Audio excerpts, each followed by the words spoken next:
I know. I absolutely know. There is no question I did a bad thing. Unprofessional. First time. I know I did that. Yeah. And there's no excuse. I don't have an excuse. I won't put forward an excuse.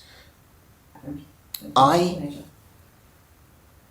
visited the drama school. I visited all sorts of schools, all over the country, when I was asked to go to the drama school.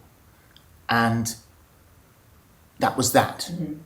Because I follow 11,300 people. So I followed him on Twitter. And I think he probably said what everybody says is, thanks for following. And that was that. And then it became more occasional career advice, thinking about television. And I said, I thought you wanted to be an actor. It's that sort of chat. And then decided on TV. And I said, well, I'm sure you could do come and have a look at This Morning for a day, which he did. And bearing in mind the connection, I wanted to look after him. So until he was picked up, I made sure he was okay. And so he worked at the show for a bit.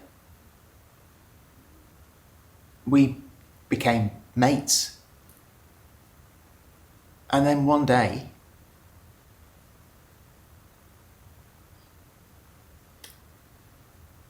something happened that just changed it. And that's the moment, that's the moment I look back on. I just assumed that somebody, somewhere, thought something was going on correctly, but they didn't say anything. I mean, this only, because I actually told him that I was going to come out the morning of or night before or something like that. And I said, I'm gonna, it's a big day tomorrow, I'm gonna do this. And he said, so proud of you, congratulations, I hope it goes okay.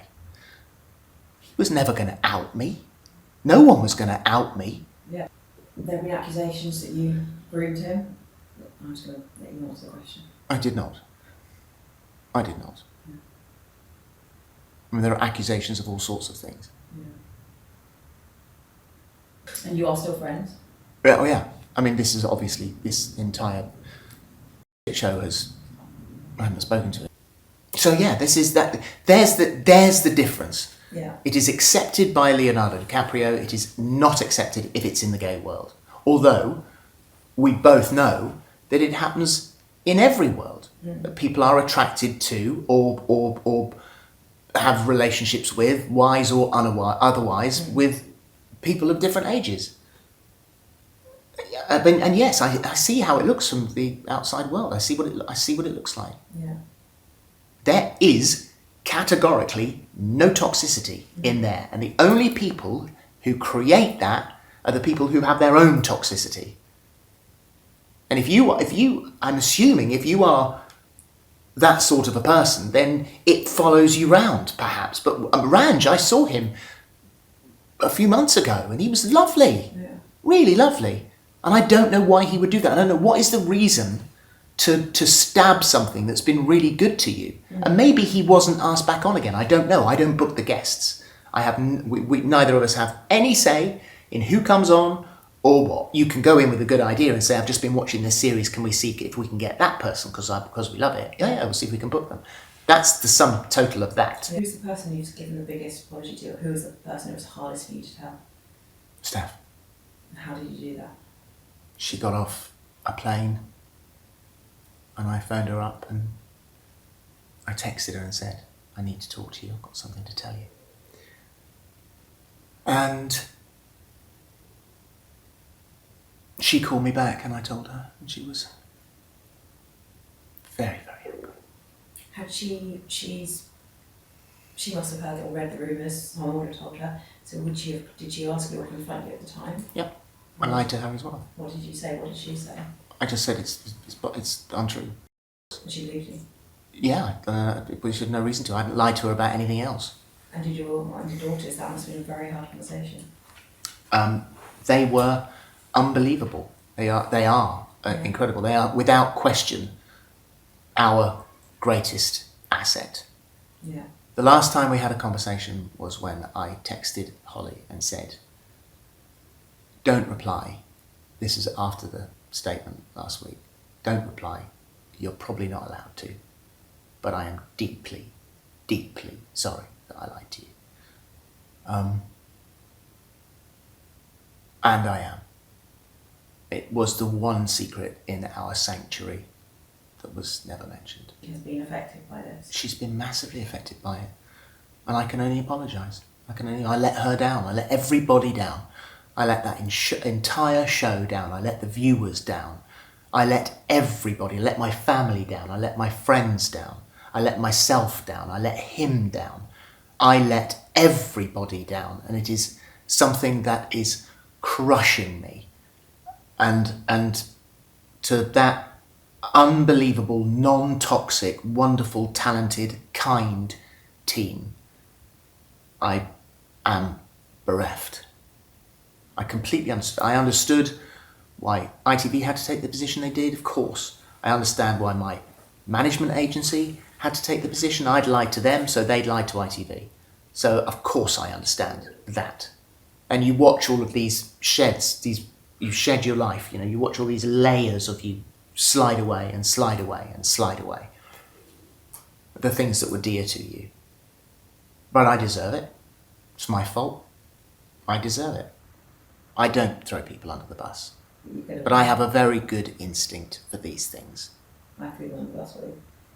I have a very good instinct for these things, and I knew it was a bad thing to do, but there is no reason that the justification that was given to me shouldn't have been true. You are journalists, loosely, and you are covering a massive story. Therefore, I want you to cover it. As indeed 700 other journalists did exactly the same thing.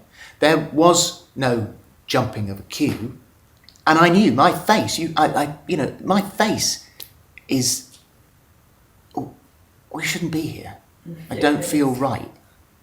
And we looked. It didn't feel right. And the thing was, what was sad was that it wrecked what I wanted to do on the day.